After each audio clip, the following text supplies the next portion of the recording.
this isn't to determine whether or not a dog is dangerous. It's to determine if there's been a violation of a previous order of the Board of Selectmen that the dogs are dangerous. So it's essentially a contempt hearing. And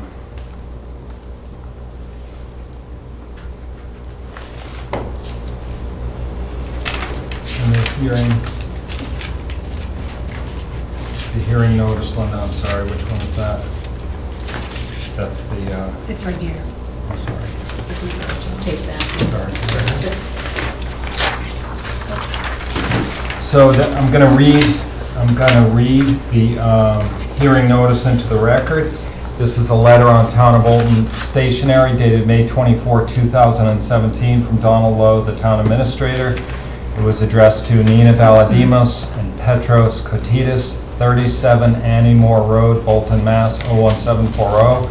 Dear Ms. Valadimos and Mr. Kotidis, the Board of Selectmen requests your presence at a hearing on Thursday, June 15, 2017 at 7 p.m. at the Houghton Building, 697 Main Street regarding 2 complaints concerning your dogs alleged to have occurred on April 14, 2017 and May 19, 2017, and potential violations of the Board of Selectmen's order dated March 23, 2017.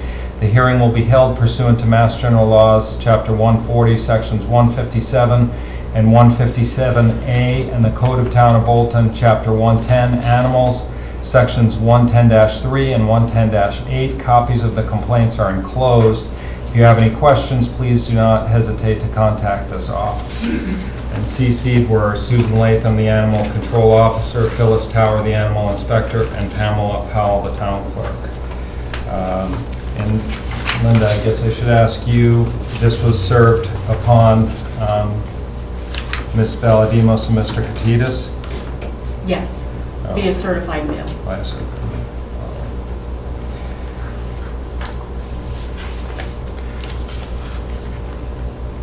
So I'm going to just read right from our cheat sheet here, establishing the ground rules for this hearing. With regard to the people present, testimony will be limited only to the issues directly related to the subject matter of the hearing, which is the violation of the March order. Only one person will be permitted to speak at a time. All discussions will go through me, the chair. All parties will be expected to conduct themselves civilly. An argument between parties will not be permitted. The proceeding is being recorded and the recording preserved. So at this time, I would ask anyone who's going to testify to raise their right hand so they can be sworn in. I would just remind everyone that this is really related to anything that's happened since the March order. Do you want to swear them in or not? Sure. Yeah. So raise your right hand So if you're going to anyone- testify. Oh, sorry. I'd like them to stand, please. Okay. And raise your right hand, and then repeat after me. The testimony I am about to give in this matter The testimony I'm about to give in this matter is the truth, the whole truth, and nothing but the truth. is the truth, the whole truth, and nothing but the truth. Okay, thank you. And the other thing I'd just like to say is there's a sign-in sheet right there, and if everyone could sign in, if you could pass it around and sign in, I'd appreciate it. So for each person who's going to testify, please identify yourselves by stating your name and address for the record. The members of the Board of Selectmen can question anyone who testifies. And if there is anyone here on behalf of the Valadimoses, Ms. Valadimos and Mr. Kotidis, are you counsel? I am. Okay. Hi, I'm Tom Frame. You're here for Ms. Valadimos and Yes. Mr. Kotidis? Tom Frame. Very Michael nice to meet Stefano, you. nice to meet you. Hi, how are you? Nice to meet you. Administrator. Mike Stefano, nice to meet you. Tom, Hi, how are you? Hi. Hi. Michael, Nice to meet you. So we've just put the witnesses under oath. Sure. And we read the notice into the record, confirmed that it had been served, and I believe by pursuant to procedure, the dog owners have a right to go first. So if you want to put, I believe you're the only one here for the dog owners? Yes. So if you want to put your statement on the record or whatever it is that you want to do. Sure. So I'm actually filling in. The attorney that's handling the case is on his way to Greece, and I'm not sure if you're aware, but our clients are in the Bahamas on a family vacation celebrating their daughter's graduation. So they gave us a statement that they would like us to read on their behalf. Thank you for the opportunity to address the Board of Selectmen. I'm here on behalf of Petros Katidis and Dr. Nina Valadimos. As you may know, the family is out of the country, celebrating the graduation of their daughter from high school and cannot attend this hearing. They would be grateful if the board could schedule another hearing at which they could appear before taking any final action. I stress that they are responsible citizens and want nothing more than to gain the respect and friendship of their neighbors. Since March of this year, our clients have placed a 6-foot fence around their property at a cost of $126,000. They have contracted to complete the work ordered by the Selectmen at a cost of over $30,000. That is the additional fencing at the top, the slant that will be there in case there's snow that would allow the dogs to be elevated from the ground, as well as the 18 inches underneath the bottom of the fence. This project has not been completed as of this date because of scheduling issues with the contractor. Our clients guarantee that the fence will be completed by the end of July at the $30,000 cost for a total of $156,000. They have taken additional steps to ensure the animals do not escape again. They escaped again because Mr. Katidis' 86-year-old mother was at the house and she opened the gate between the garage and the main house. Since that time, the gate has been padlocked and the mother has returned to Greece. The animals are still enrolled in a comprehensive training program at Absolute Canine Solutions, which is progressing successfully. We expect, if there is another hearing, to bring in their trainer to speak to you. The dogs have shown a great deal of progress in that training, according to the trainer that's been working with them. If the board sees fit to conduct another hearing before taking final action, our clients would be greatly thankful for that. That's it. So I'll speak through council. We had a back and forth about a continuance, and for a variety of reasons, most especially that there's been 3 dog bites since the March hearing that we declined to continue this hearing. But do we need to vote on that? At the end of this hearing, there would need to be a vote. About the continuance? Yes. Okay. But we just opened the hearing, so. Okay. So, I don't have any questions for you, but Jonathan, Stan? No, I would assume that there was some discussion about continuing, that the folks did notify us that they were not going to be able to attend. Yep, there was extensive communications back and forth, and we couldn't reach an agreement. Okay. Well, And Mr. Chairman, to make sure you have all the information in your packet, you have the memo from council dated 3:55 p.m. today. Yep. Okay. And what I was going to do, unless you have anything further, I was going to move on. Yeah, sure. So what I was going to do is, before we take testimony, we have 2 letters arising out of the incidents, and I'm going to read these into the record. The first is dated April 20, 2017. It's from Karen Kaplan, 44 Jewett Street, Providence, Rhode Island, 02908. It's to Linda Day, Secretary, Town of Bolton. I have been asked by the Animal Control Officer to confirm that I was bitten by a dog at 37 Annymore Road, Bolton, on Friday, April 14, 2017. I understand there was a previous dog bite by one of the dogs.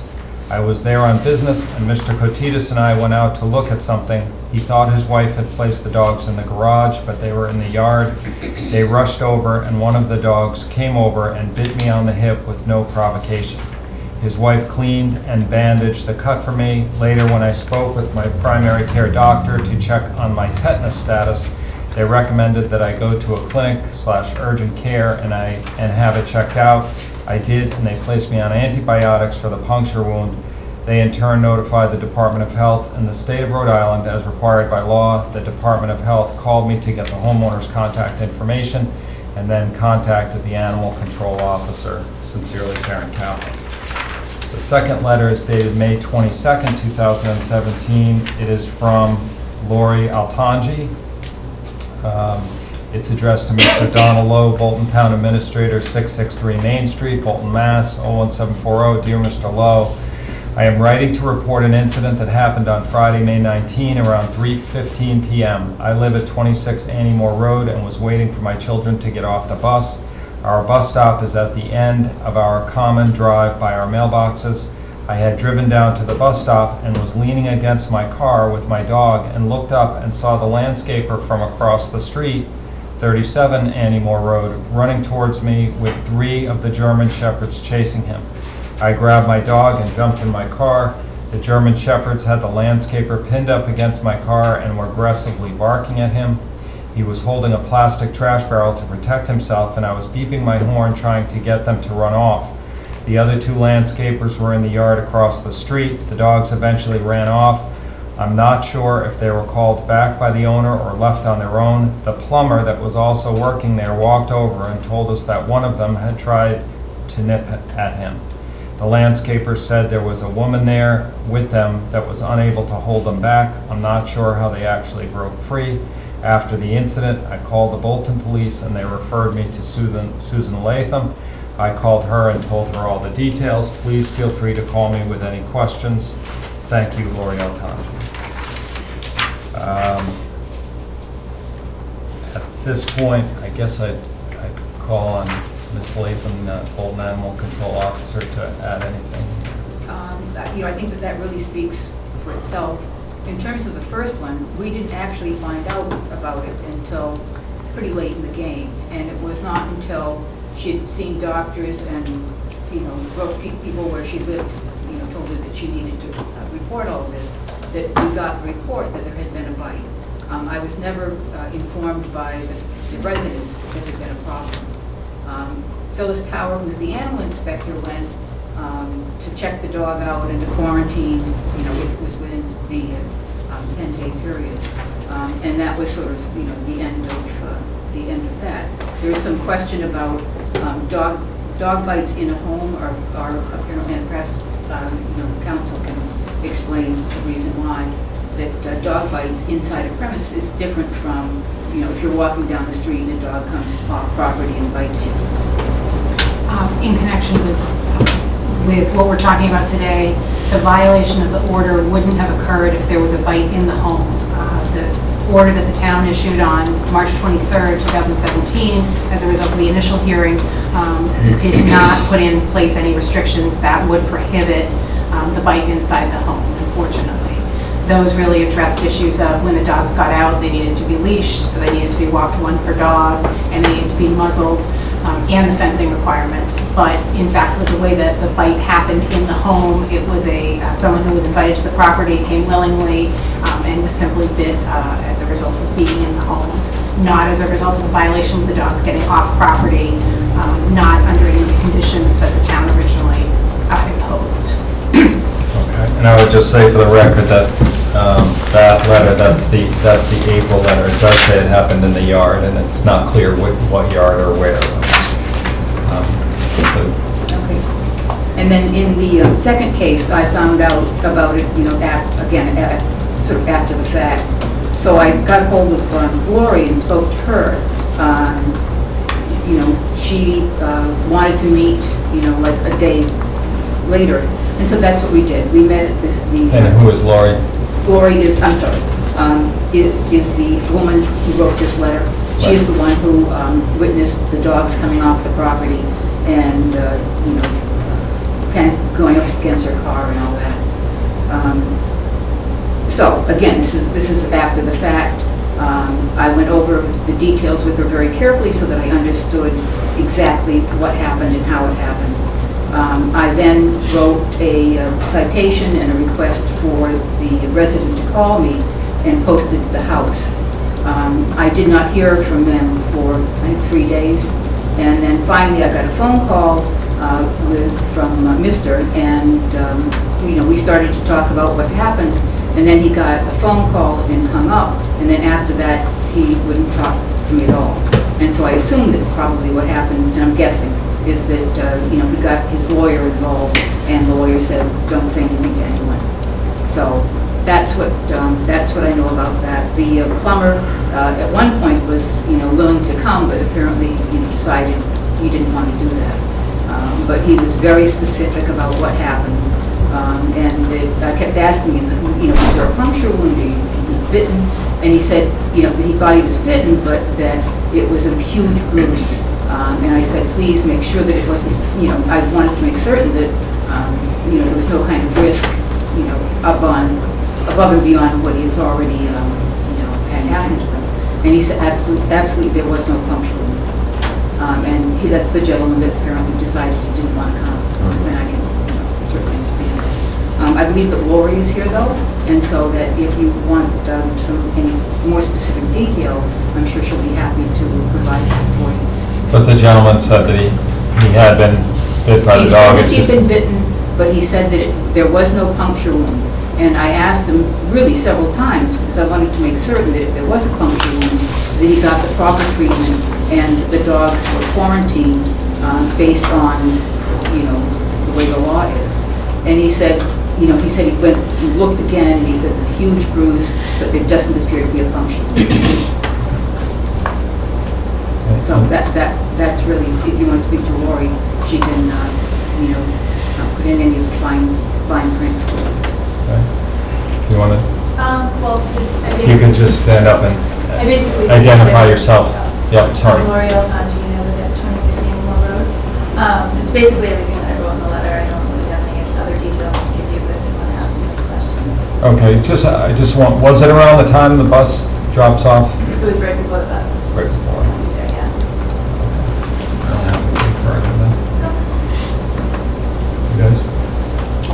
No, I mean, I think, having the dog owners here would be important, and also having a trainer, because it appears that the dogs supposedly have been in training since the beginning of the year, and from a statement, they're in phase 2, but it doesn't appear that phase 1 has done much of anything in terms of getting the dogs to line up to what is to be expected behavior, so. Yeah, and if I may make a comment, not about this particular trainer, but it's very late in the game. I mean, the time to start training dogs is like 7 weeks, not at a year.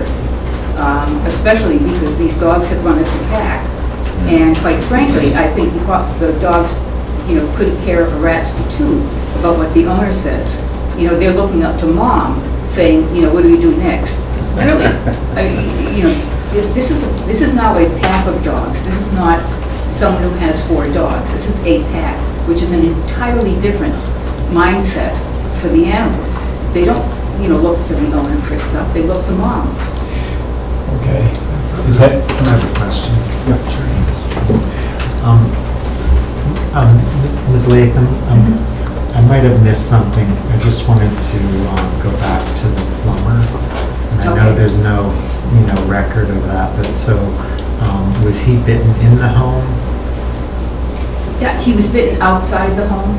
And he was coming there to service the house? Yes, he was there on, he had the company truck, and he Okay. was there to, I don't know specifically. I think he needed to know something about how the plumbing was in the house. And where was the bite generally? On his leg. On his leg. Thigh. And with any of the witnesses, is there a specific dog that's doing the biting, or we just don't know? See, that's in fact one of the things that I would like to address a little bit later. But Go ahead. Go ahead, when you Mel. have 3 dogs, barking and growling and chasing, you don't go, oh wait, now that's the one that has the little white patch on its chest. So, that would be a very difficult thing to do. So have you seen the dogs recently? Like, I are have the not. mother and the children the same size? No. Yes. Oh, yeah, they should They are. be just about, pretty close. And then I just had a question for council. So if in our last hearing, we had put in a condition about bites on the property and in the house, would that have meant something? You know, in this, would that have helped? It's hard to answer that because you wouldn't ordinarily order that the dog not bite somebody. And so I'm not sure how it would have been incorporated into a prior town order. One of the ways in which you could perhaps prevent bites in the house would be to require, as a reasonable restraint upon these dogs, that they be muzzled at any time there is a guest in the home or expected. Perhaps that's a way to control that, as opposed to an order that they not bite is not really enforceable. Did you want to question any of these people, or? No, I mean, I would like to make a comment, and I think that it's important that the selectmen consider the fact that the clients are taking the order seriously. They've expended a significant amount of resources to essentially now... I'll let you close if you don't mind. I want to just get all the evidence sure. out there. Yeah, So did you want to cross-examine anyone that's spoken so far? No.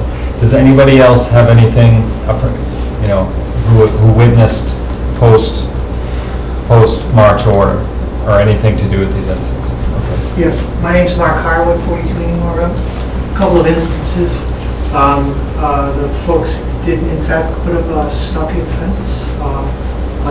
They put up a chain link fence on their 4.5 acres. In addition, they included a 200-foot, approximately 6-foot stockade fence on the property line directly in front of my driveway, which of course is in violation of the ruling which you folks voted on and approved back in March. If you recall, I was concerned about that. I do, yeah. So that's one thing. The other thing is, on or about the weekend after Easter, their daughter. When was Easter, just for the record? April 15 roughly, I think. I don't recall exactly. I just remember the fence went up Easter weekend, and shortly thereafter, it must have been their daughter who came home with a friend of hers. And I observed, I was out in my front yard working, and I observed them walking with two of the German Shepherds. One girl had each one dog, but the dogs were not both. And they, not only that, but they were walking in the orchard. As I indicated to you before, Mr. Lord, Chuck Lord, has written a letter asking that nobody walk any dogs in the orchard anymore. So again, that not only is it a violation of what Chuck has asked in regards to posting the property, but it's in violation of the dog order relative to keeping the dogs muzzled when they're being walked. Thank you very much. 23rd of April. 23rd. And I'll just add that, you know, they had quite a large party last weekend for his daughter's graduation. And at one point in the front yard, there were people who were walking. It was quite a large group. And there were some folks that were waiting for cars to be turned around in the various driveways and stuff like that. When I walked down, there was such a commotion across the street that I had to ask to make sure people were okay in indicating, because it was such a commotion that was going on in the backyard. Okay. Is there anyone else who wants to say something that hasn't been said and was a precipient witness to any of these events? No? Mr. Chairman, I would just ask, does the town have a copy of the June 8th letter that was forwarded from Attorney Keston, who's counsel for the dog owners, to myself? And your copy has been provided. And I apologize for having a phone out. I only did that because I wanted to make sure I had a copy of that. I think perhaps if it could be read into the record, in the interest of full disclosure, advising, getting forth the facts that were made known to me by their counsel, that things hadn't been raised yet about padlocking, etc. Okay. It's your letter. Do you want to read it in, or you want me to? The other attorney wrote it, but I can send it. This is the June 8th, right? Yes. This is addressed to Attorney Murphy, dated June 8, 2017, from Attorney Leonard Keston, counsel for the dog owners. Dear Jesse, I have spoken with my clients regarding the issues you raised when we talked earlier today. Let me respond point by point. My clients and their children are leaving on a previously scheduled family vacation this Sunday, June 11th, and will be returning the following Sunday, June 18th.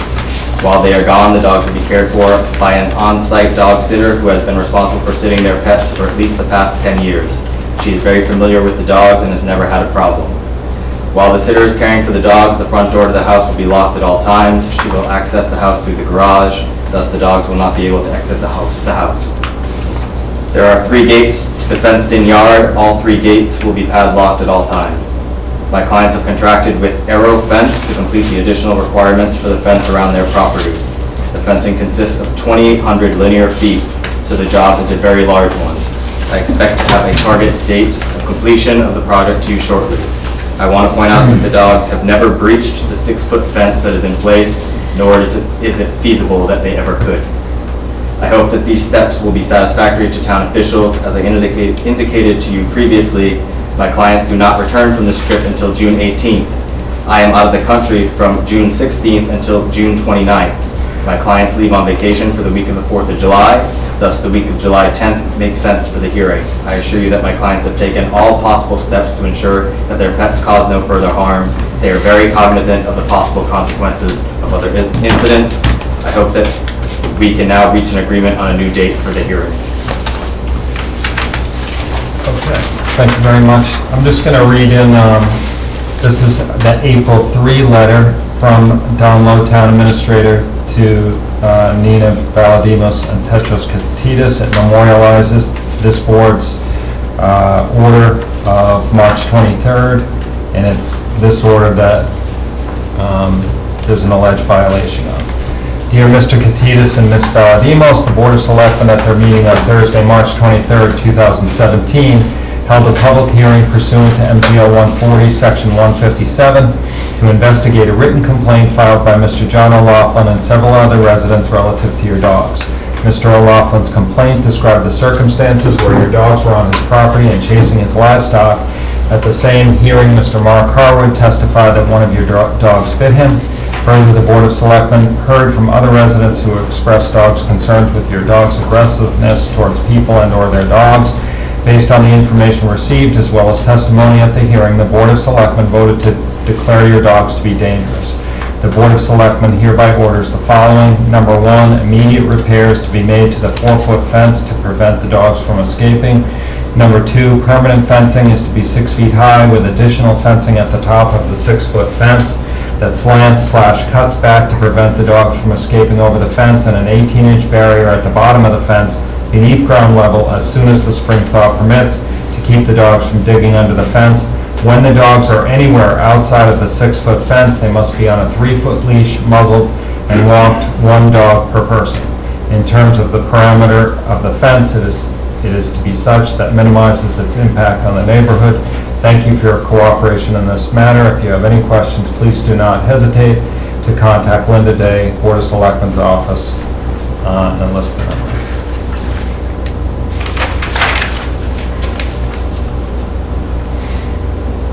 So I would move to, believing all relevant testimony and evidence has been presented, I would entertain a motion to close the evidentiary portion of this hearing. So moved. Second. All those in favor say aye. Aye. All those opposed? Passes unanimous.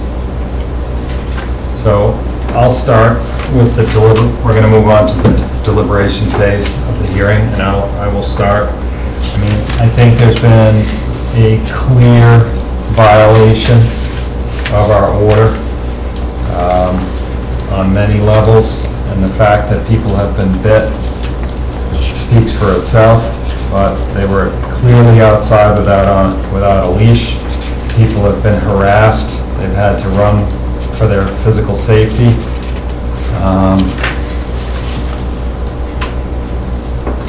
And I feel as if there's been a clear violation of the order.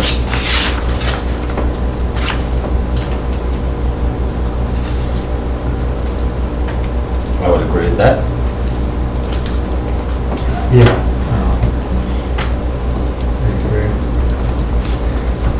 So I guess I would entertain a motion finding that the dog owners have violated the March 23 order. So moved. Second. All those in favor say aye. Aye. All those opposed? now we get to the phase of what we're gonna do about this. I mean, council, I know you know this already, but I feel like this is the last straw for the dogs. I feel horrible, I'm a dog owner myself, but the neighborhood's being harassed, and it can't happen again. I mean, there's broad authority that the town could do, take, and I think if we find ourselves back here, I think that they should expect that that happens. Understood. But having said that, I don't want to rush you guys, but I had roughed out a motion that, so I'll just take a stab at it. No one has any objections? Sure. So I would entertain a motion that until the Balladimuses get back, and I would propose that we give them till Monday, June 19th at 5 p.m., that the existing sitter, dog sitter, who's with them now, as was mentioned in your letter, council, be with them 24/7. That if it isn't already, that the fence, every possible place that the fence, where there's a door, be locked. Following their return, that they arrange for the kenneling of the dogs until they are in full compliance with our March 23 order.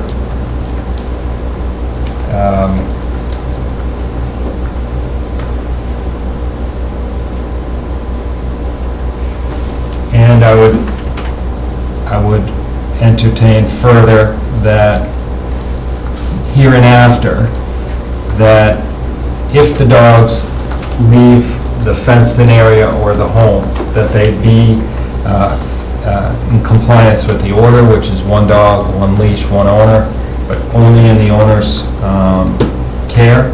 If the owners leave the premises, that the dogs also leave, and that they be given until Monday, July 31st, 2017 at 5 p.m. to be compliant with the fencing part of the order. If for some reason they can't kennel the dogs by Monday at 5, that Don get a call, and we give them a 24-hour extension, and then the town will take the steps to take control of the dogs and kennel them until the July 31 date, with all costs to be borne by the owners.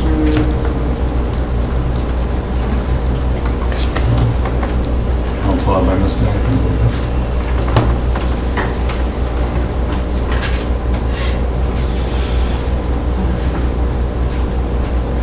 Some of the other options available in the town include requiring proof of insurance.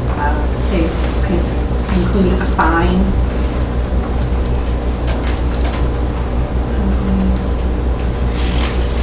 Include, for example, signage or identification of the dogs in any particular manner. I think that you've covered, everything you've covered is permissible under either the statute or the town's bylaws. I'm satisfied with that, but you guys can amend it if you want. Do we want to include signage? I like the idea of signage and also marking the dogs so they're identified with different, collars. Yeah, if I may. First of all, I'm not certain that all of the dogs are spayed and neutered. My records, they get put in when the dogs are first licensed. It looks as if 2 of them may be intact males. I don't know if that's the case. I'm not sure whether these dogs are microchipped, which I think would also be important.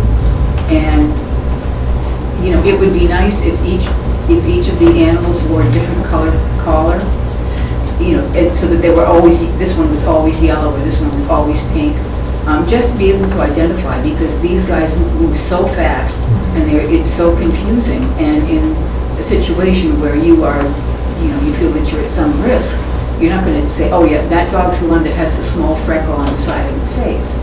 But this would be a helpful way of trying to make sure that, the right dog is being dealt with. And by color coding them, that would be a way of telling them apart. How long does it take to get a dog neutered? Like, what's a comfortable? Is that going to help things at all?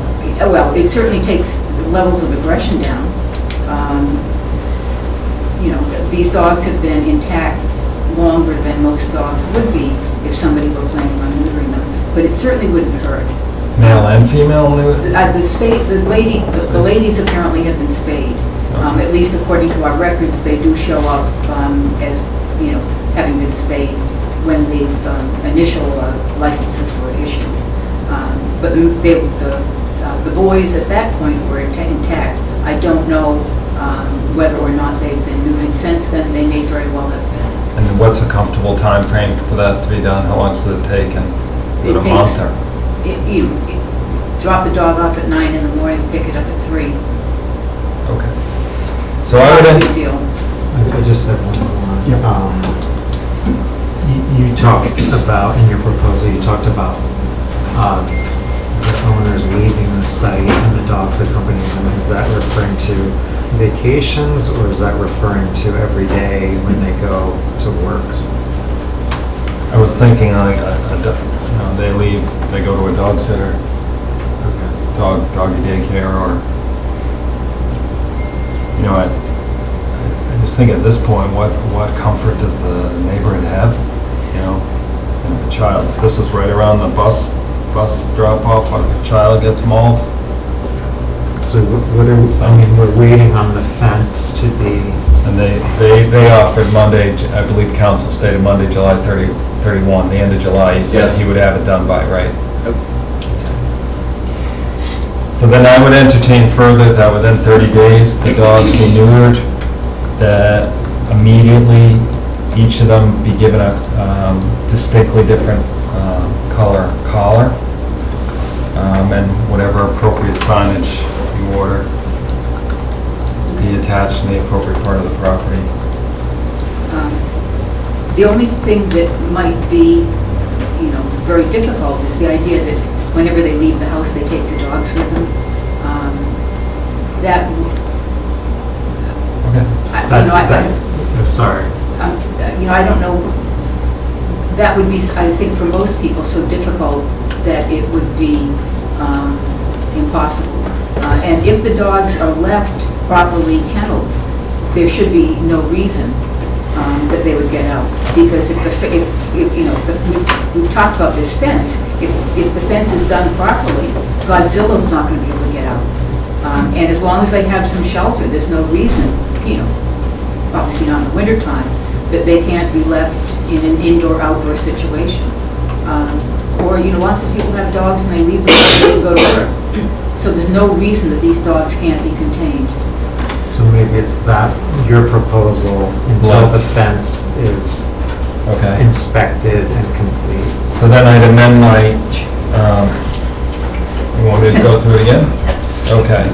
So I would entertain a motion that until Monday, June 19th at 5 p.m., that the existing sitter be with the dogs 24/7. That by Monday, June 19th at 5 p.m., the dogs be kenneled by the owners. They would have a right to a 24-hour extension, and after that time, the town would kennel them through its own authority under statute. That effective immediately, any possible door be locked, including the fenced-in area, all gates and so forth on the fence be locked until the fence is complete, which we've given them till Monday, July 31 at 5 p.m.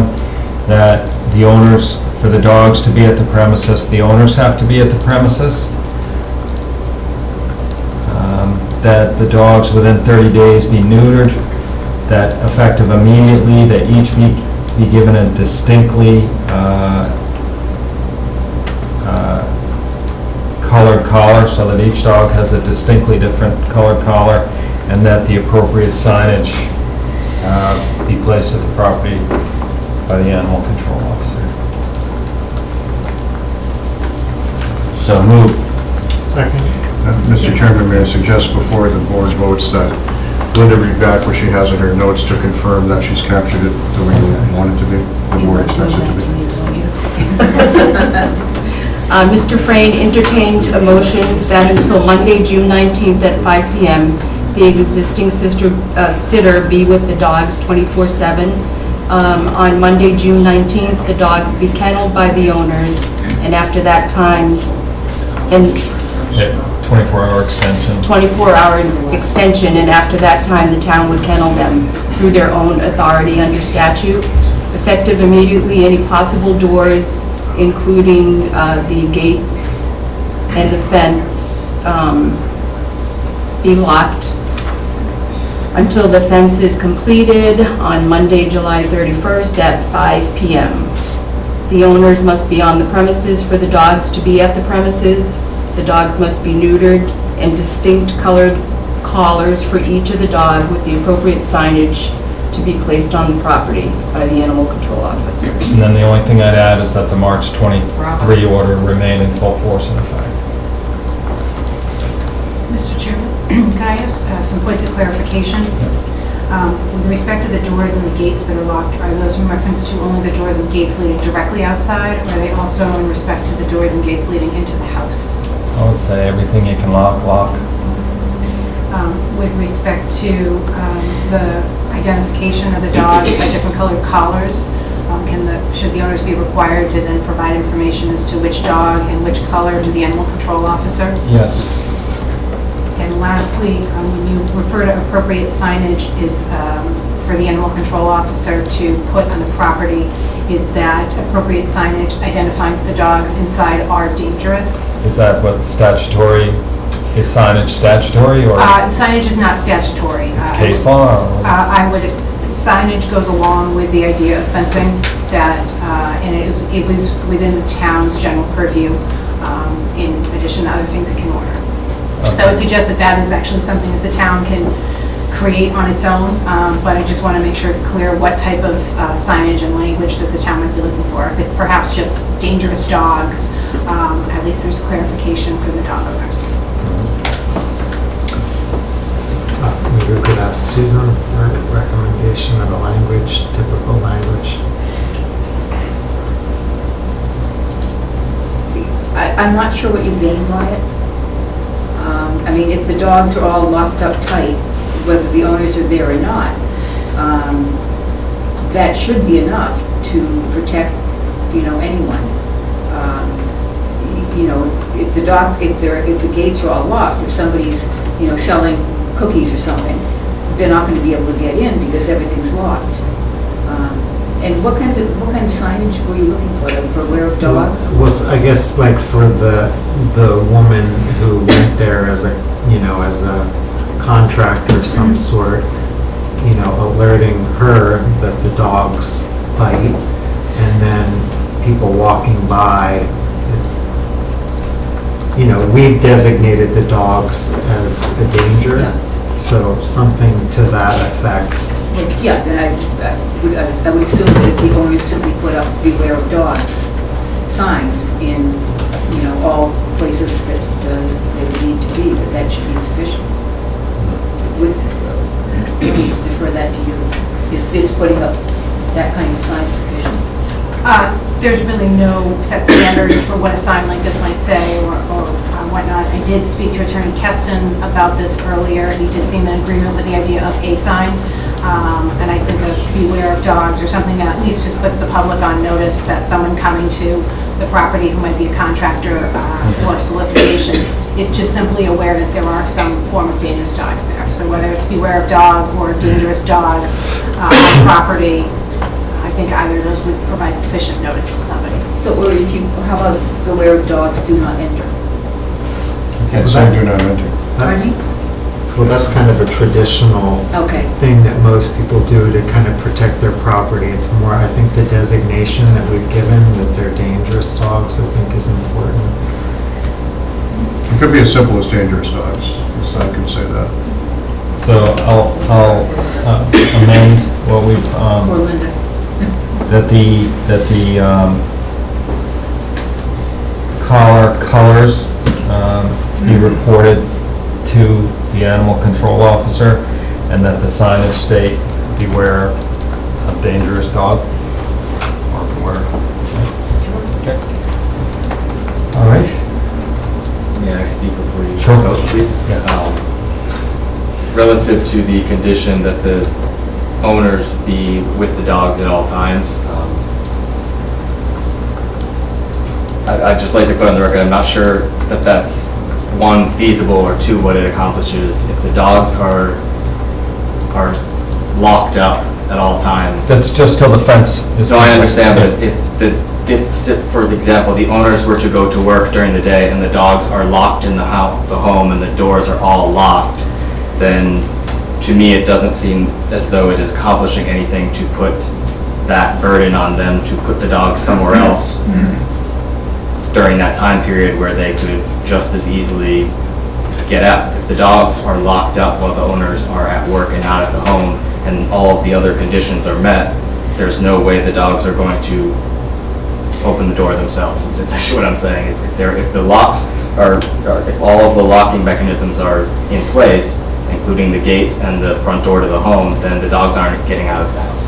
But the fence, like the back slope. Well, I understand, but if while they're gone, they're in the house, locked, not outside. Do you know what I'm saying? If the two of them decide they want to go grab ice cream, can they lock their house and leave the dogs in the home, not outside, until the fence is complete? Well, I think if they keep them kenneled till the fence is done, then they bring them back from the kennel, and the fence, then we should be all set. And that's what the order says right now, the proposed motion. Right? Question? So you're expecting them to put the dogs in a kennel? That's right. Okay, that also is going to be because of the dangerous dog, nomenclature. That's going to be very hard for them to find any kennel that's going to take them. That's their problem. Yeah. Yeah, well, I guess, I particularly feel that if, as long as the dogs are locked in the house, no access to anything, even if they have to use two special rooms, that's where the dogs are kept, that should be sufficient, especially as long as you've got signs up saying beware of dogs. Yeah. Not happy? Okay. I think the trust is gone at this Okay. point. Can I please add one more thing to the Sure. record, please? In terms of case law, I've studied it extensively. This proposal is beyond anything I've ever read in any town. The only time that dogs have ever been asked to be quarantined or in some cases killed are when they've mauled and seriously injured people. I think that this proposal is one of the most comprehensive, if not the most comprehensive proposal I have ever seen in light of the complaints. 3 people have been bitten. This has been going on for over 9 months. And the dogs are still getting out. All right, we have a motion. We have a second. So. Second. Okay. All those in favor say aye. Aye. Aye. Opposed? Okay, thank you very much. Now, Do we have to do anything to close it, or? Mr. Yes, but before you do, I advise the board that you declare that this order is in effect and all right of appeal will begin to run immediately following the hearing. So the time clock on the appeal starts now, as soon as you close the hearing, because the order has been issued. Okay. Do I have to put that in? In the form of a motion, yes, I would. So I'd entertain a motion that the order is in full force and effect immediately, and whenever appropriate, appeal rights are off and running. Understood? So moved. Second. All those in favor say aye. Aye. So I will now entertain a motion to close the public hearing and request that the proper notice of the decision be drafted and sent in accordance with law. So moved. Second. All those in favor say aye. Aye. Aye. Opposed? Do we have to vote to close, or do we just do it? No, you just declare the hearing to be closed. Okay. Thank you very much, council, thank you very much. Thank you. It is video or audio?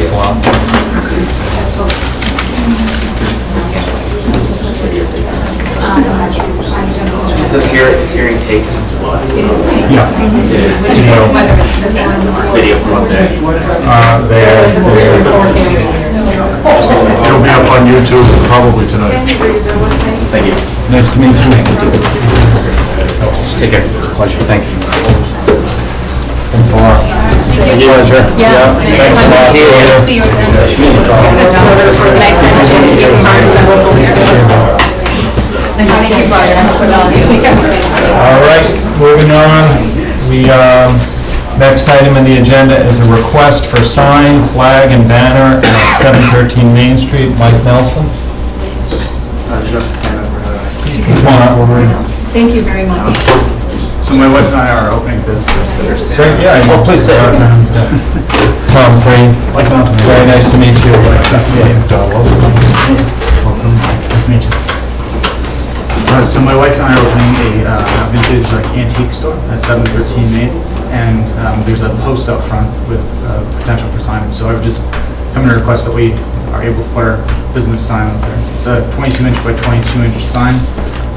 It's kind of like an antique white with copper trim, and then copper letters with our sign, our business name on it.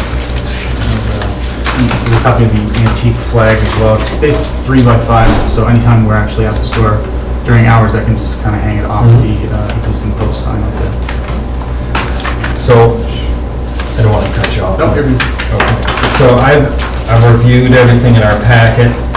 I'm fine with it. Mike Savageau signed off on it. Donna and Erica did also. The only thing that I'm not for is the elongated sign on the side. I've never seen one of those in Bolton before, and so I wouldn't be in favor of that, but for that, I'm fine with everything. Okay. So the sign you're proposing, the 24 by 24, that's gonna hang on the existing Post. so it'll take the place where the microblading sign was before. So I don't know what was in there before. I think there was a tattoo Yeah. person. Yeah. I'm not sure if she used a sign or not.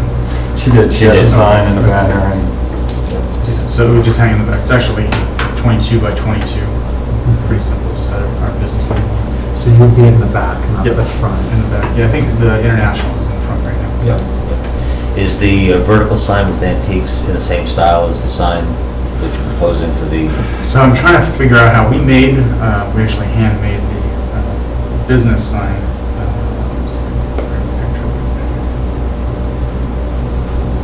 So that sign, So this is the actual sign. Right. It's just copper, yeah, 2x2 basically. Yeah.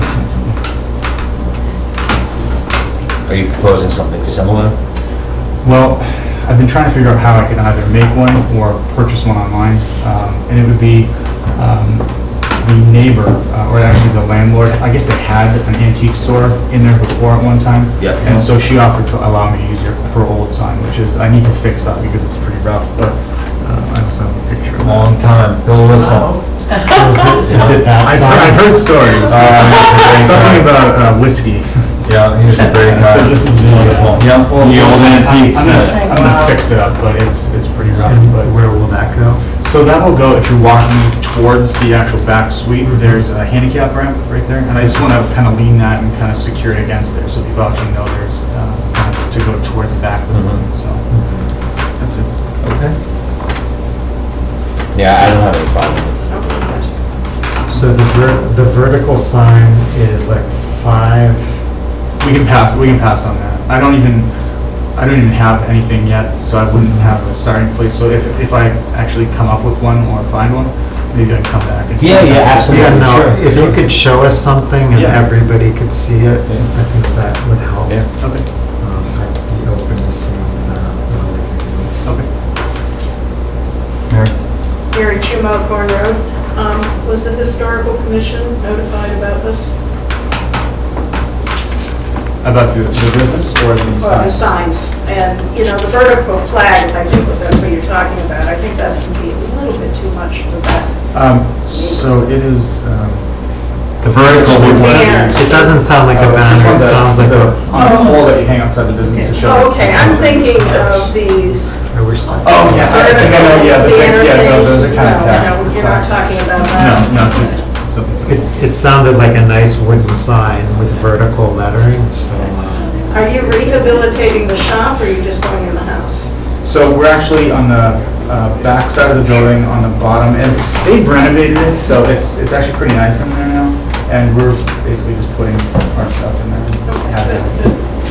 But I would say that it would be nice if you notify the commission about it, because it is in the National Historic District. And, you know, they're very, you know, they like to know what's going on all of the historical properties. Okay, I didn't know if meeting with the actual town clerk and that, if they kind of did that or not. So. So what, all that's on the table is he's compliant, so he's got the approval for that, but the one on the side, I agree. You come back. That's correct. Yeah, Okay. come back. Yeah, we'll do that. Yeah, that's fine. All right, so I'll entertain a motion to approve the request for sign flag and banner excluding the elongated vertical one facing west at 713 Main Street. So moved. Second. All those in favor say aye. All right. Aye. Congratulations. Thank you. Well, we do well. All right, thank you. Yeah, we have next Friday. Oh, nice. For the Bolton yard sale. Good luck. I hope you do well. All right, thank you. Thank you. Next item on the agenda is the town administrator report. Thank you, Mr. Chairman.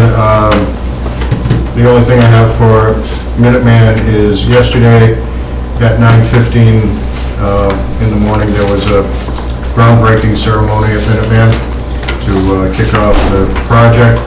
I was invited to attend. Unfortunately, we had so much going on after following my hiatus that I was unable to attend, but it's always exciting to have a... No gold shovel. Yeah, no gold shovel, no hard hat, nothing like that, so, but it's always exciting to have a groundbreaking ceremony to kick off a building project, and it's a feel-good event, and it's a significant milestone in the project, so I'm very excited about that. The other thing, and obviously Mary is here as well, is the replacement of yield signs with stop signs at intersection as proposed of the Public Way Safety Committee. So I would just like to note, for those watching at home, that this is a notification that the installment of stop signs at the following 6 intersections will be in place by the end of June. On Ballville at Wilder, on Danforth Lane at Hudson, on Fry at Berlin, on Jordan at Berlin, on Meadow at Long Hill, and on Sargent at Waterquatic Hill. And to reinforce the new signs, the street surface will be painted with the word "stop" to alert drivers. It's certainly just as you see when you see in many places where all of a sudden there's a 4-way stop or an all stop somewhere, and people are used to not being a stop sign there and they drive right through them. So we want to give the visual on the road surface as well. Okay. Do you want to add something there? Near Chimo Corn Road. I believe, I noticed one is already up. I've noticed they've done the surface painting in a lot of spots, so I haven't checked all of these intersections, but I'm going to assume that all the stop signs are now up with the stop ahead painted on it. I think we got the word out very well when we put it on news and announcements. Our committee got it in both the item and the Bolton Independent, and I noticed somebody had posted it on the Bolton Community Facebook page. So definitely, I think we did a good job getting the word out. Great. Unless you have any questions, Mr. Chairman, that's all I have this evening. Okay, thank you very much. On to agenda item number 4, which is Board of Selectmen business. And the first item is review and execute the inter-municipal agreement between the towns of Hudson, Bolton, Boxborough, Littleton, and Stowe, and Metro West CD.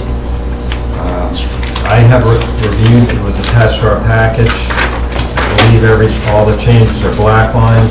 I know in talking to Don about this, that at least 2 town councils have gone through it and found Nothing objectionable. I think a couple towns have already signed it, right? Yes, 3, I believe. 3. So I have no questions. I'm fine with it. It's fine. So this is the agreement that allows an organization to monitor and manage our affordable housing, to Yes. keep everything up to date? Yes.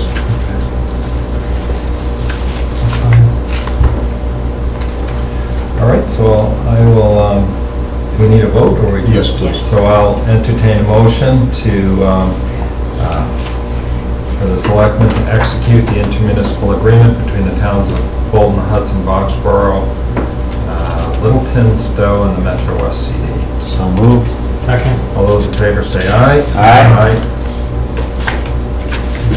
Sorry, yes, here is the document. Next item. By all three of you. On the agenda is the review and execute the lease agreement between the town of Bolton and the Conservation Trust for space at the Holton Building. I have reviewed this with Don, and my understanding it's the identical agreement from last year. It's a one-year agreement, $500, and we'll just be rolling it over for another year. That's correct. I'm fine with it. So I'll entertain a motion to, do you have any questions? So I'll entertain a motion to execute the foregoing lease. So moved. Second. All those in favor say aye. Aye.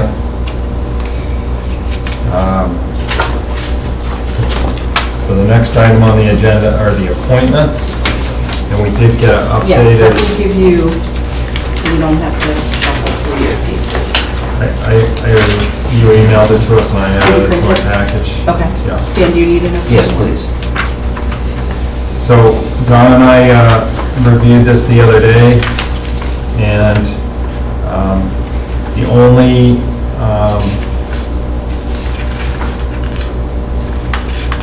one I'm not in favor of, because I believe we're bound by statute, is the Board of Registrars.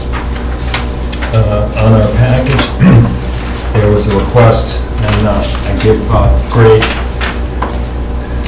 The town clerk wrote a letter recommending that the assistant clerk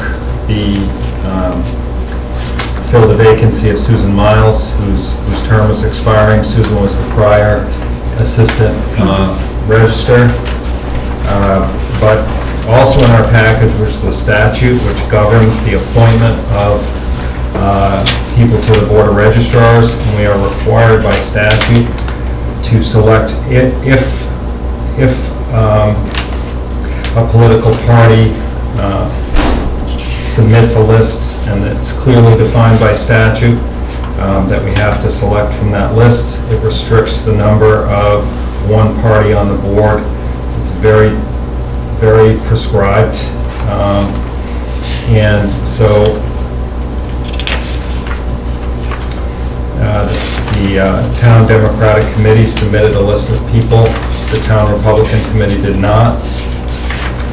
And so I am okay with everything else on the list. And, but I am going to move to replace Susan Miles with Laura Beth Roberts of 56 Annymore Road. And the statutorily compliant letter is part of our package. So under status and comments, when it says no, does that mean? They don't want. Right. Reacting, so Mark Duggan is. And once we're done,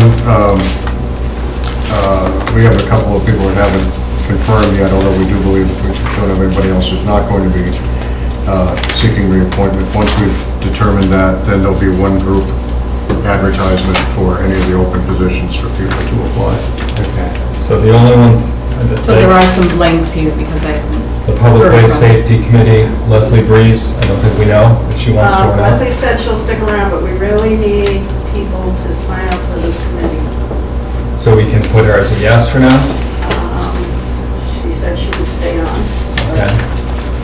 And the Economic Development, Bruce Slater, we don't know about? No. He's a no?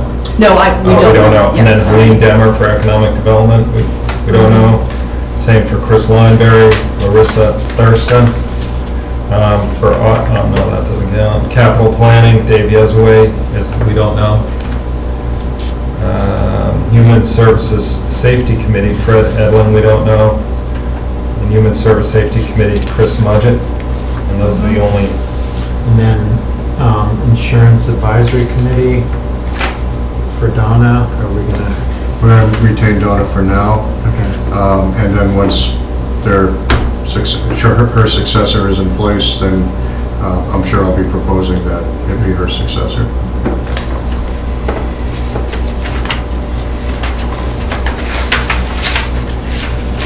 So we're voting all of these in tonight? The yeses. so the yeses would be extended pursuant to their term would be extended. The only change would be Laura Beth Roberts. That's for the Board of Registrars. I'm not in favor of Laura Beth Roberts' position. I oppose that. I have no problem with it. Just for the record, Linda, I'm opposed to it. Okay. Any other, are you okay with the other, Yeah, everything else is fine. everything else? You okay? Yep. So I'd entertain a motion to vote in the people whose names are a yes on the list as part of our package, with the exception of the Board of Registrars, which I would add Laura Beth Roberts of Annie Moore Road, and I'd entertain that motion. So moved. Second. I'll second it. All those in favor say aye. Aye. All those opposed? All right. Appointment of Heather Hughes to the Audit Advisory Committee. I think this is a joint motion with Good evening. Advisory Committee. How are you, Heather? How are you? Tom Frame, very nice to meet you. Very nice to meet you. Hello.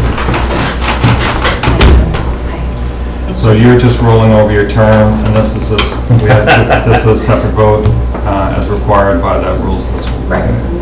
And it's a joint appointment between advisory and the Board of Selectmen as defined in the regional agreement within the Neshoba Regional School District. We have 2 advisory members present, so we have 5 people out of a possible 9. So That's what we need. That's what we need. So unless there's questions, I'd entertain a motion to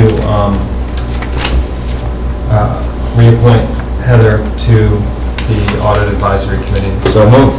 Second. All those in favor say aye. Aye. Aye. Thanks, guys. You guys, are the 2 ayes back there? Yeah. Yeah, okay. Have a good So one. unanimous vote. Thank you very much, Heather. Again. Thanks for coming in.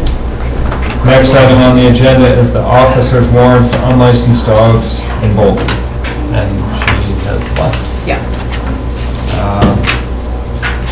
My understanding is, right, Don, we talked about this, there's a long list of steps that are taken to Yes. ensure that people pay their... It's very prescriptive, and now we're to the point where we still have a few people, some number of people, I should say, who haven't paid, and then they'll be noticed, and then if they don't pay, then they'll be called to appear in court, and with the clerk before clerk magistrate. And it's rare, very rare that it ever gets to that point. And this is something, when I was first elected, that I was really concerned that people be given ample notice and not be embarrassed, but the number of steps that are taken, there's phone calls, I think it was down to 36 people, and she called every single one of them. There were letters, certified letters, it's really and we're down to roughly 20 people, and we really bend over backwards to let people know before it gets to this point, so. Do we have to vote to, So, yes, just so you can catch me up, I don't remember that discussion. So it's, how much is that? how much is the license? I think it's $15 or $25? 10 and 15 or something? It's 10 if there's 115, or 25 if and then 20. So this, So these are the, Susan Latham is calling. on April 18th, personal letters were sent out to everyone who was delinquent. On May 24th, reminder letters and applications were those. It was down to 52 people. The first set of letters were roughly, And so are there fines?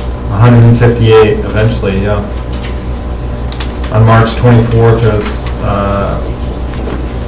the Bolton Independent, a warning about the dog licenses was sent on April 14. Another Bolton Independent with a red banner on the front, dog licenses due now. June 5th, the delinquent list was published and given to the animal control officer. 36 phone calls were made. Continuous contact between the clerk's office and the animal control officer has been occurring as licenses are issued, and they monitor the list. As of June 12th, the list has been whittled down to 29 households and 35 dogs. So, And I believe it's even less than that now since, from the time that was. that was originally due March 31. Things really start to move when you Yeah, get they to this do. point. So do we need a vote, Don? I'm sorry. Yes, please. Yes. And to authorize the execution of the warrant? Yes. So moved.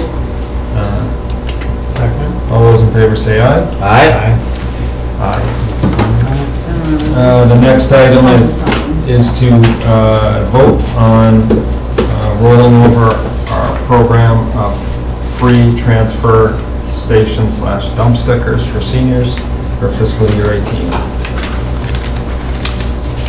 And also to maintain the current cost structure. Okay, maintain the current cost structure. I have no issues with this. Nope, this is fine. No problem.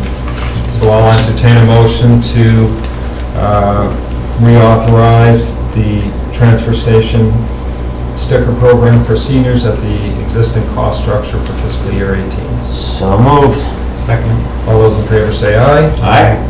All those opposed? I don't know if I said aye. You did know. Thank my mother. Next item, request for Bolton Access Television to release funds for the Bolton Access TV operations. And we have Representative representative of the Bolton Access He's traveling, Television. Herb Cabral, our treasurer is also traveling, so you're stuck with the executive. Glad to see you, Teresa. How you doing? Right. Done? Station's in fine hands. The station is doing amazing. We're in the middle of selling DVDs of the Neshoba graduation, which just got finished up, and we've already got, at least 10 or 12 requests. We usually get about 25 to 30. So all the profits to those go to a scholarship to a Neshoba student. So anybody interested, I don't know which way the camera is, can log on to boltonaccess.tv, our website, and download a form to request a copy. Cool. So, yeah, that's very exciting. You've probably seen around town this Massachusetts walking tour that's going on. So they're doing the Thoreau walk from Concord to Wachusett Mountain, which he actually wrote about. We're working with Sterling Lancaster Community Television, Stowe TV, and Concord Carlisle TV to actually film the entire thing. So everybody's going to take responsibility for their town. There's a concert in each town, so and we'll tie it all together somehow and work together, work with them. It's not only the Massachusetts Walking Tour, but it's Freedom's Way Heritage, National Heritage, which is the historical, large historical group that, 39 towns? 40 towns or something like that are involved in it. So it's both historical and about Thoreau, which it's his 100 years since his death. They're doing a lot over in Concord about that, and so it's a pretty big deal to come together. Nice. So, and I've also met with Lancaster and Stowe's cable access, where we're trying to figure out how to do Neshoba sports next year. Wow. So no promises, but a lot of enthusiasm, a lot of trying to make it happen, and we're really looking forward to meeting the new principal and hoping he's on board to help us make it happen down there. Exciting. So something we wanted for a long time. So we're requesting our funds so we can keep going. All right. I have no problem with releasing the funds. There's a copy of the check attached, $29,941.09. So moved. Second? All those in favor say aye. Aye. All those opposed? Thank you very much. Thank you. Put it all in one place. All right, thanks a lot, Teresa. Thank you. So we have to vote, next item is to vote and execute the document regarding useful life of certain DPW equipment, right, Don? Yes. Capital equipment, yes. Capital equipment. In And this case, it's not all DPW because the repeater system would be public safety. all right. And if you don't mind, what the purpose of this again is? This is really, I think, if I remember correctly, this was requested by bond counsel. I mean, this is, and it's effectively, as you would with pretty much Securing any capital borrowing. equipment, that's right. Okay. Very pro forma. So, and this is to authorize the clerk to execute this and fill it out and execute it? Yes, it's the one thing the clerk, I think, has to sign over here, so. So I would entertain a motion authorizing the clerk to execute the attached form entitled Useful Life Vote of the Board of Selectmen. I'll second that. All those in favor, say aye. Aye. All those opposed? Thank you. Okay. All right, clerk. That's you. And then the last item, or second to last item, is review of capital spending for the next 2 to 3 years to identify related grants and what departments might apply for those grants. And I think we did have a handout, Yeah, here, I'm going to, and this is the, yes. this is the, what capital, It's the most recent capital, it's the most recent 5-year plan that capital planning put together as part of the FY18 budget process. And as you'll see, it really, it breaks down between police, ambulance, DPW, and the schools being the buildings that we own, Sawyer and Emerson. And it's the best 5-year projection we have right now. Obviously, it's fluid, but the vast majority is the DPW. And whatever department has the spend request, that's the department that it would be incumbent upon to pursue grants. Obviously, I try to keep as much visibility as possible to any potential grants out there. One really good example, and it's a real example that just came up this week. If you remember back in, I forget if it was late winter or early spring, when Tim Chory from the state came out and talked about, it actually it must have been February now I think about it, because he talked about a grant that was going to be coming out either late March or early April. Well, it just came out this week, which is not unusual if grants are delayed, especially a new one, and this is a brand new grant. And it is geared towards culverts, geared towards culverts that are failing, that type of thing. And at the time, I was very excited about trying to pursue that grant money and apply it towards Wilder as a cost saving. that was the gentleman that came out. Yes, Yeah. exactly. And so I got the notice, and I started thinking that perhaps, rather than applying it to the Wilder Road culvert, we could look at trying to do the culvert on Spectacle Hill Road through this grant. And I know there's going to be no sympathy at this table for me because I just got back from a vacation, but I was planning on taking a fair amount of time off next week. But there is a workshop in Westford on Monday where I can go. I mean, I've exchanged calls with Tim already, but there's a workshop on Monday that will go over the details of this grant. It's going to be a relatively quick turnaround. $750,000 total, I think, available, and then there's another $300,000 added for one specific purpose, which is escaping me right now, so just over $1 million total. But again, it's statewide, so there's going to be an awful lot of people competing for this money, and as you know, culverts are expensive, so don't know how many they're going to be able to get to, but I thought I would attend the workshop on Monday in Westford. I'll ask questions, and it'll be fortunate because Tim will be there himself. So Tim is very familiar with the Wilder Road culvert, obviously not familiar with the Spectacle Hill culvert, but I can get a good feel for which one may be more competitive, or since we've already, and then, bring this back. I'm gonna bring back a recommendation to the board, I believe on the 29th, when we have our meeting, and we can discuss then hopefully the pros and cons of whether or not, since we, since we're at ground zero with the Spectacle Hill Road culvert, and with some grants that may be a benefit, because we haven't appropriated money. Some grant awarding authorities would say, well, you want to pursue the Wilder Road culvert, but you've already appropriated money for that. So it's not like it's not going to get done if you don't get this grant. So some grant awarding authorities would look at things that way. I don't know if that's the case here or not, but I will go out and pursue that, and then I'll report back. But aside from that, and again, this grant is a good example. 1 year ago, we didn't even know this grant was going to exist. So it is very, very fluid. So yes, I mean, Jonathan raises a very good point about talking about this, and as I said this week, it's a real-time example as to how we can pursue things like this. So in the last issue of the Beacon, they said there's a kind of on the website, on the state website, there's a clearinghouse for grants. And that's great. The thing that seems important is that departments are kind of contacting the representatives they deal with throughout the year and asking.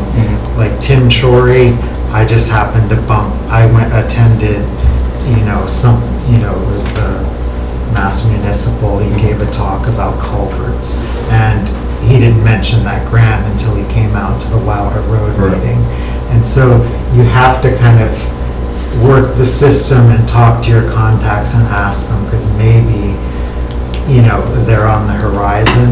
They might not be on this clearinghouse website, which, we should also be checking.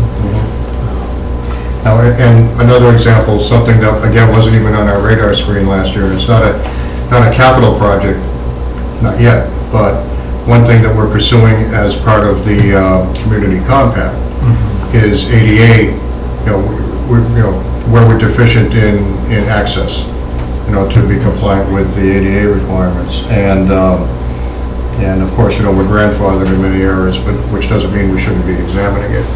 So a grant that Erica's applying for, in the next week or two, I believe, is to get funds to do what's called an ADA transition plan. I actually did one in Clinton before I came here. I contracted for one, I didn't write one myself, but it's really to hire a consultant to come in and look at various aspects of the town buildings, town grounds, and identify where we may not be ADA compliant. That creates a document from which we can apply for funds for remediation to improve situations. Again, that wasn't something that we were talking about a year ago, but it's something that presented itself as an opportunity, and we're going to pursue it. So, when I wrote grants for a living, Jonathan's right. You need to be out there. You need to be either online working your contacts, or if you have associations, working with your associations to be aware of these things. So that's what we're going to be doing. Is there any way, we could get Gary or somebody else to write the Google, the Google searches that keep trolling? I mean, for the state agency websites? Well, there are ways to do that. Right now, I don't have a better idea than probably the MMA Clearinghouse is a very good location. That's what they try to do. And they try to keep, they have people on staff whose job it is to try to keep up on things like this. So I think, that's as good. It's probably not the only place, but it's as good as any. And again, we get notices sometimes from our state senator or our state rep, this new grant opportunity is coming out, and then, we'll evaluate it to see if it fits something. So, there's not one solution, but I think, taking the approach that we're talking about is the way to do it. And when we receive grants, is it always from a state agency, or is it federal sometimes? It's rare that it's federal. I think the closest we're going to get to that is when we finally do have a project to submit to the tip list, and even though it's managed locally, the source is federal funds. Yeah, for the most part, it's going to be a state fund other than. Yeah, and those funds are drying, the federal funds are really drying up, so we're diminishing, if not drying up altogether.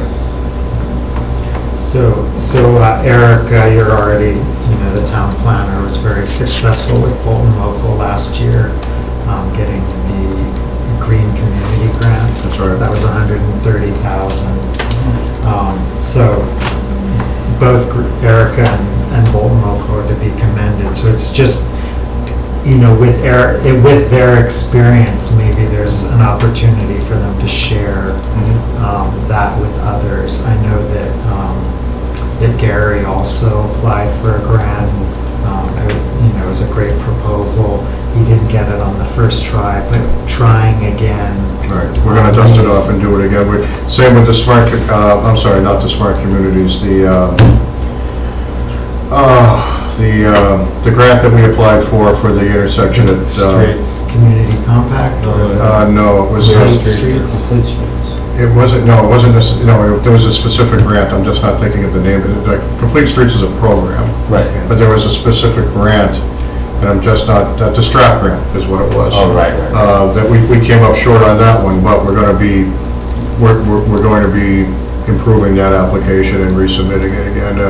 That one is very difficult to get the first time. Stowe did a little over $800,000 on this last round, and I believe it was their third attempt where they got it. So we did submit that last year.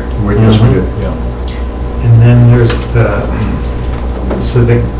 we can keep applying for the Green Community Grant. So how are we gonna identify like the next project for that from this list or independent? We have an independent list. We had the consultant go around to all the town buildings and create, identify opportunities, and then we did the prioritization, and the top priorities were the ones that were addressed through this one, but we'll go back to the list and go after the next highest priorities.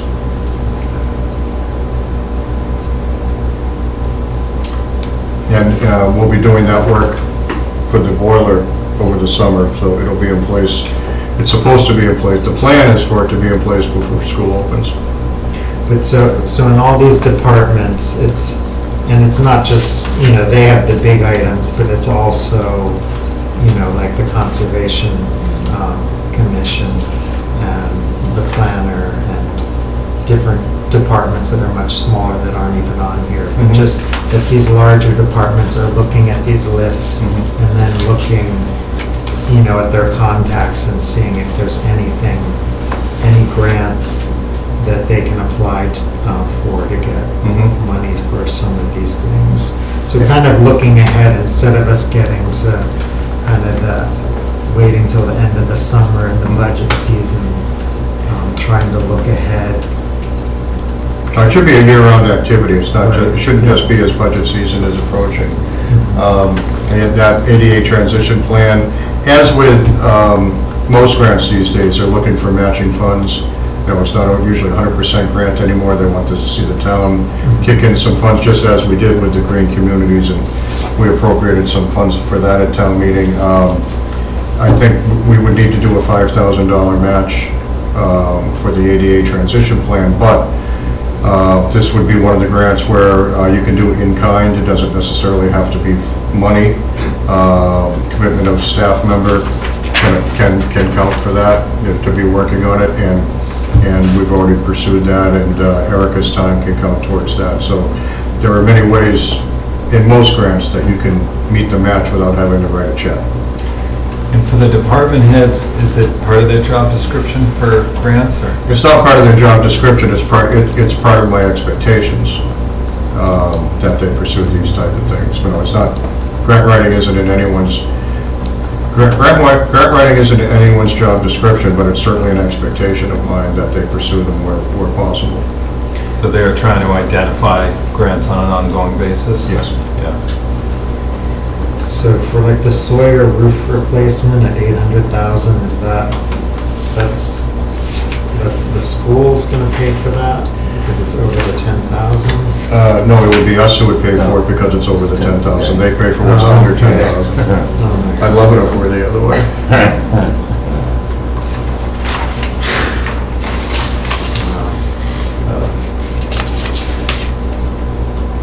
But somebody's going to have to pay for it, but yes, it's going to be us.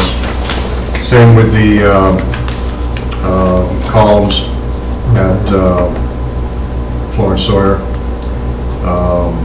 At Emerson. No, I'm sorry, at Emerson. I always do that. I'm sorry, I always confuse the two, but, so yes, and we've got some fairly significant capital projects coming up at our schools. But yes, so I mean, yes, it's, not to repeat myself too much, but yes, it's something that where there are opportunities, we should be pursuing. So who would look for grants for school buildings? Well, again, it would be the DPW for the most part. But, I mean, that Green Communities, while Erica wrote the grant, she spent a lot of time with Harold. Harold was very involved in it, getting to the need, getting to the specs, getting to that type of thing. So it was a really good collaboration between Erica and Harold. So what building is the highest priority? Well, it would have to be, I believe, it would be Emerson. You know, we've got work that we're looking at over there. We're looking at we're looking at significant painting to be done to the exterior. We've got where Sawyer is. I don't know the condition of the Sawyer roof, but it's down here as FY19. So, you know, I would have to believe that. You know, there's some serious issues there, or some significant issues. Serious would be too strong a word. The column repair at Emerson, I think that's something that we're really going to have to get our arms around for FY19, because the town has put it off for several years already, and I'm not sure that we're going to be able to put it out beyond FY19. And then which building was high on the list for the Green Community Grant? Like the next? The Green Community Grant was, oh boy, we did the work at the library. We're doing the work at the library. I believe it was Emerson, but I would like to double check that, but I believe it's Emerson.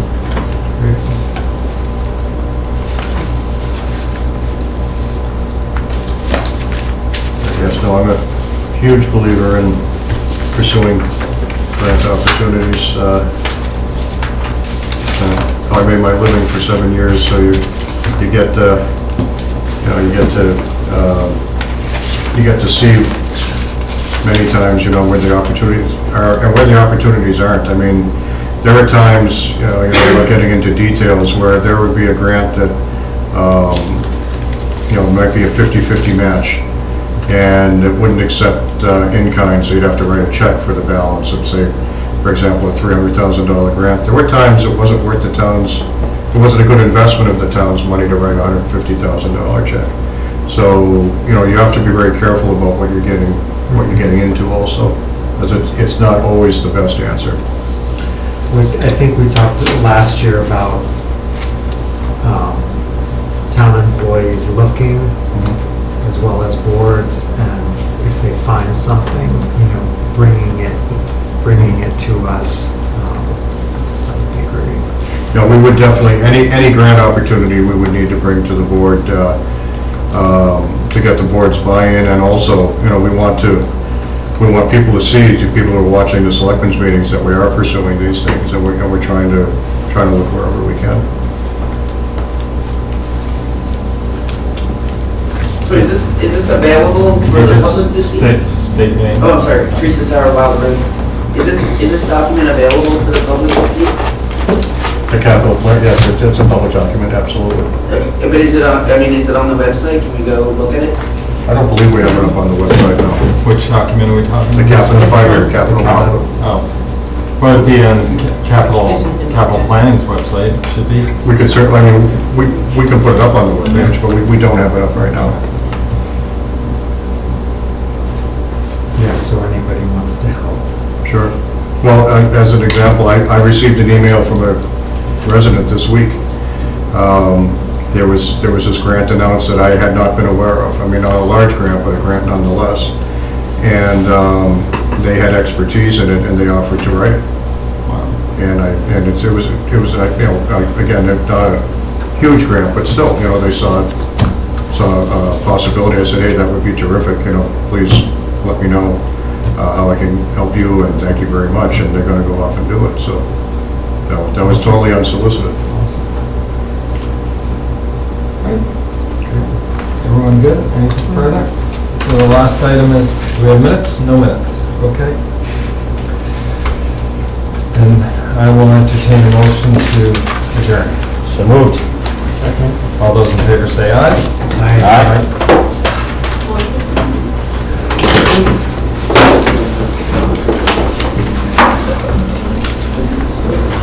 Any of these that